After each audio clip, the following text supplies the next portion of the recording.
Phone ring అయింది. Unknown number నుండి call. Pick చేస్తే ఈ స్కామ్ కాలా, ఫ్రెండ్ కాలా అర్థం కాదు. ఈ డౌట్ ని ఒక యాప్ ఎలా ఎండ్ చేసింది తెలుసా? ఒక చిన్న కథ, పెద్ద లెసన్. 2009లో స్వీడన్ లో ఇద్దరు ఇంజనీరింగ్ స్టూడెంట్స్ కాలేజ్ చదువుతున్నప్పుడే కామన్ గా ప్రాబ్లం ఫేస్ చేశారు. Unknown calls, telemarketers, spam. Lift చేయాలా, ఇగ్నోర్ చేయాలా అనే కన్ఫ్యూజన్. అప్పట్లో స్మార్ట్ ఫోన్ కొత్త, సేఫ్టీ టూల్స్ చాలా తక్కువగా ఉంటుంది. అప్పుడే ఒక సింపుల్ ఐడియా వచ్చింది. యూజర్స్ అగ్రీ చేసిన కాంటాక్ట్స్ తో షేర్డ్ డేటాబేస్ ని క్రియేట్ చేసి అన్నోన్ నెంబర్స్ ని ఐడెంటిఫై చేయొచ్చు కదా అని. అలా ట్రూకాలర్ స్టార్ట్ అయింది. స్టార్ట్ ఈజీ కాదు, ఫండింగ్ లేదు, యూజర్స్ లేరు, పీపుల్ నమ్మట్లేదు. కాంటాక్ట్ నెంబర్స్ షేర్ చేస్తే ఇది సేఫా అని. యూరప్, యుఎస్ లో గ్రోత్ చాలా స్లోగా ఉండేది. Almost give up stage. Turning point ఇక్కడే ఇండియాలో స్పామ్ కాల్స్ ఎక్కువ.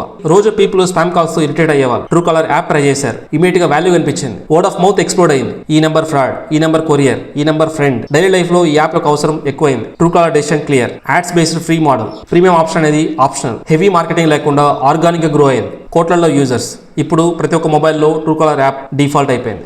స్పామ్ బ్లాక్ ఇంప్రూవ్ అయింది. 2021లో ట్రూకాలర్ ఐపీఓ. కానీ ఇండియాలోనే biggest user base. Company Sweden లో స్టార్ట్ అయింది, కానీ ట్రూకాలర్ ని గ్లోబల్ బ్రాండ్ చేసింది మాత్రం ఇండియానే. Lesson simple. ప్రాబ్లం చిన్నదైనా కూడా అది డైలీ లైఫ్ ని హట్ చేస్తుంటే సొల్యూషన్ అనేది గ్లోబల్ బ్రాండ్ అవుతున్నట్టుగా ట్రూకాలర్ ప్రూవ్ చేసింది.